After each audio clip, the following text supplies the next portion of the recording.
Lookism में सिर्फ एक नहीं, दो लोगों के पास दो बॉडीज, डैनियल और क्रिस्टल, और दोनों का कनेक्शन एक ही इंसान से, चार्ल्स चोई। अब सवाल ये नहीं है कि ये कैसे पॉसिबल है, सवाल ये है ये सब हो क्यों रहा है। क्योंकि लुकिज्म में कुछ भी रैंडम नहीं होता, जो दिखता है उस स्टोरी का सिर्फ सरफेस है, और अगर आप थोड़ा डीप जाओ तो एक पैटर्न दिखना स्टार्ट होता है। वैसे इस चैनल में ऐसी डीप ट्विस्ट आती रहती है और रेगुलर बेस में शॉर्ट्स भी आते रहते हैं, तो तुम अगर चैनल में न्यू हो सब्सक्राइब कर लेना। फिर वही बात आ जाएगी, जो गरीब हो ना आदमी, यो साला अपनी आदत से गरीब हो।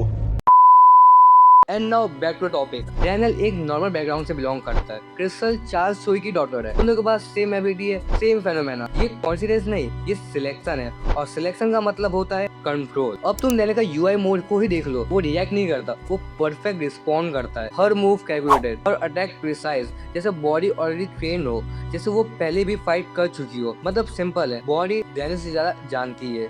अब आते हैं चार्ल्स चोई पर। Powerful, influential but not perfect. और लुकिज्म में परफेक्ट बॉडी का कॉन्सेप्ट ऑलरेडी एग्जिस्ट करता है, तो अगर किसी के पास एक्सेस हो तो वो उसका यूज क्यों नहीं करेगा। यहाँ से थ्योरी स्टार्ट होती है। ये दो बॉडीज कोई गिफ्ट नहीं है, ये एक सिस्टम है, एक ऐसा सिस्टम जहाँ बॉडीज वेसल्स हैं और कंट्रोल ट्रांसफर हो सकता है। और जब हमें ग्रेट इविल के बारे में पता चला था, जो सब कुछ कंट्रोल करता है, तब एक सवाल आता है, चार्ल्स चोई मर चुका है, पर क्या वो सच में मरा है? अगर वो ग्रेट इविल नहीं है तो क्या ये कोई और है, या फिर चार्ल्स चोई कभी मरा ही नहीं था? और अगर ऐसा है तो डैनियल सेफ नहीं है। सोचो, अगर एक दिन डैनियल अपनी बॉडी का कंट्रोल लूज कर दे और कोई और उस बॉडी का यूज करे तो क्या होगा? क्या वो हार जाएगा या जीत जाएगा? पर अगर वो जीत जाएगा और वो डैनियल ही नहीं हुआ, तो उस पॉइंट पर डैनियल एक वेपन बन चुका होगा। अब ये सिर्फ थ्योरी है या सच है, कोई कंफर्म नहीं कर सकता सिवाय ऑथर के। पर एक बात क्लियर है, लुकिज्म में जो हो रहा है वो सिर्फ शुरुआत है। और अगर ये सिस्टम सच में एग्जिस्ट करता है तो नेक्स्ट बॉडी किसको मिलेगी,